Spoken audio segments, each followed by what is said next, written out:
Good morning, everyone.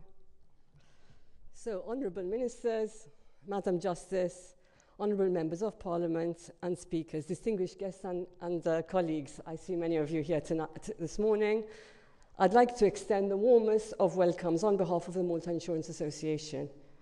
Sincere thanks are also due to the Insurance Department of the University of Malta for their close collaboration on this project and on many others. We look forward to an extremely interesting and, more to the point, useful and relevant conference today. On the 29th of March 2017, during Malta's presidency of the Council of the EU, the Valletta Declaration was signed by EU transport ministers here in Malta. The aim was to dramatically reduce the number of road deaths and injuries across the EU. How many of us are aware of this commitment? Prior to this Valletta Declaration in 2010, a similar common EU target to halve the number of road deaths between 2010 and 2020 had been set. So that was the first target in 2010, to halve the number of road deaths. Unfortunately, fatality reduction rates had, however, leveled out in recent years, in other words, in the years prior to the Valletta Declaration. Of particular concern were the number of fatalities and serious injuries among pedestrians and cyclists. In the EU, the number of serious injuries is 5 times higher than the number of road deaths. And it was agreed in 2017 in Malta that a special effort needed to be made in countries where road safety is below the EU average. The declaration stressed that speeding and driving under the influence of alcohol or drugs continue to be among major causes of accidents, and particular attention needs to be paid to improving road users' behaviour. Better enforcement was also highlighted as crucial to reaching the new target set in 2017 in Malta. This new target was to halve the number of serious injuries by 2030 from the 2020 baseline. A recent 2018 World Bank report has found that road traffic deaths or serious injuries represent major public health and economic burdens, and reducing the number of road traffic injuries leads to long-term national income growth of between 7 to 22% when halving road traffic deaths and injuries. In a slightly earlier 2016 report from the EU, the estimated cost per fatality to Malta amounts to 1.5 million, there's all the different countries listed, and the cost of a serious injury, 195k. But I think what we really need to remember is that beyond these statistics, there are lives prematurely lost or ruined, and distraught families left behind. Today, Maltese insurers are launching their proposed legislative changes to allow the police to have the tools to strongly enforce our already strong drink driving legislation and include similar legislation for driving while under the influence of drugs. We want your support to protect innocent road users from persons who flagrantly break the law and drive while intoxicated by alcohol or drugs.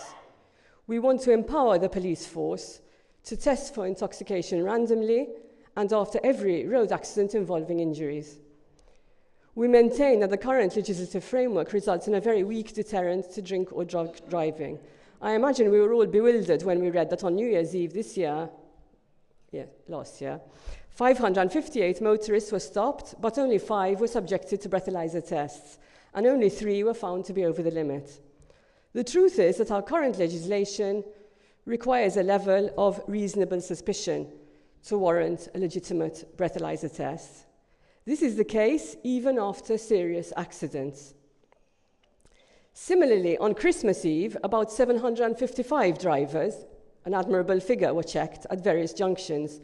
14 reached the level of reasonable suspicion, but none this time were found to have exceeded the alcohol consumption limit.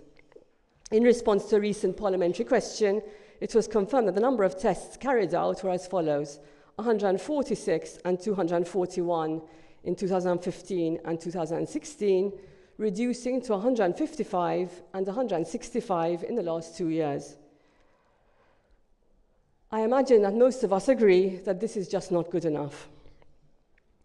During an informal study carried out between member insurance companies on all accidents involving fatalities or injuries in a one-year period between July 2017 and June 2018, the number of breathalyzer tests carried out after these accidents was minimal.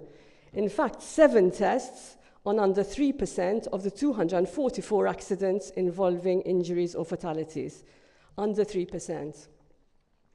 It is, before we start today's conference, crucial that we make it clear that the administration of breathalyzer tests will ensure that victims of traffic accidents caused by drunk or drug drivers will be recompensed faster by insurers. We want to dispel the impression, because it's quite a widespread impression, that insurers do not pay claims where drunk or drug driving is involved. This mistaken impression can lead to victims being reluctant to have their aggressors breathalyzed. This is completely incorrect and is denying the victim's right to see criminal as well as civil proceedings taken against his or her aggressor.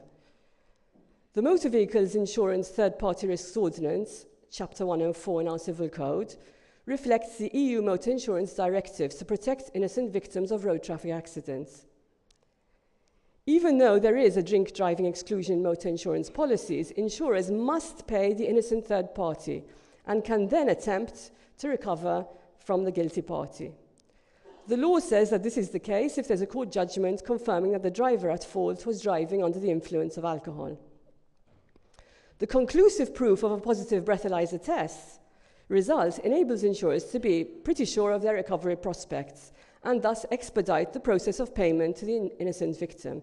So I repeat, breathalyzer testing will result in innocent victims getting paid faster. Here I want to stress our collective moral responsibility to stop the practice of drink and drug driving to reduce road deaths and accidents.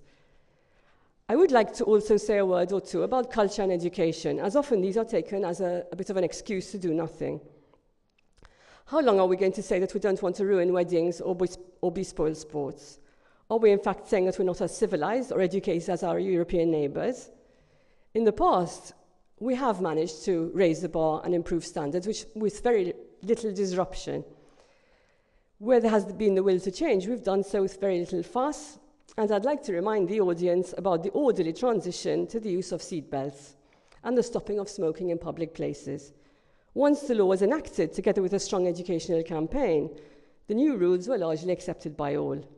The penalty point system is another case in point, excuse the pun.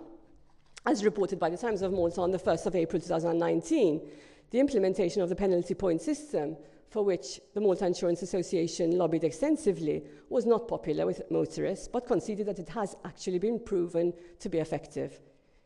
The MIA is now raising the awareness that better enforcement, I think we're not the only ones involved in this conversation, better enforcement is necessary against drink and drug driving.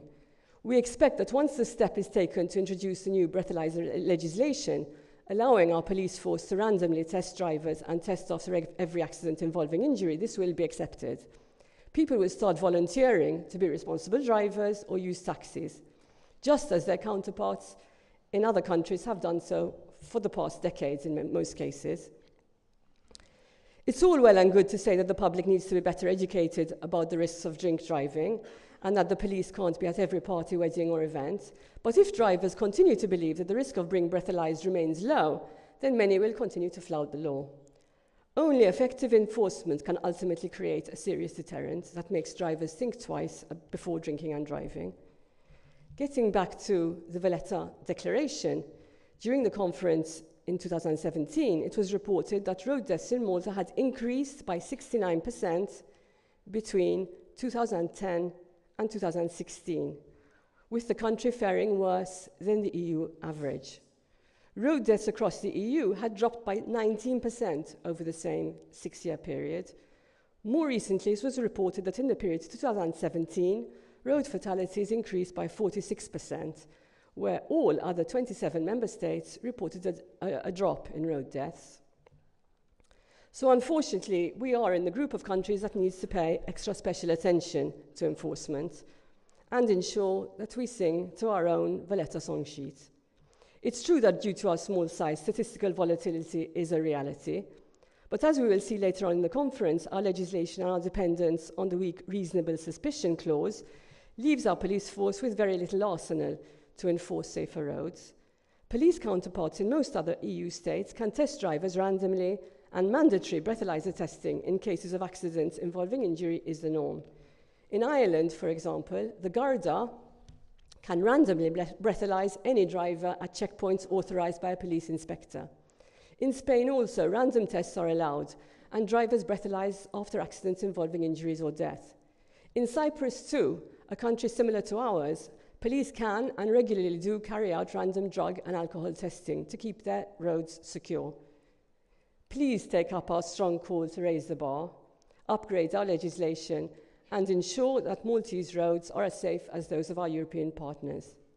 Enjoy the conference, everyone.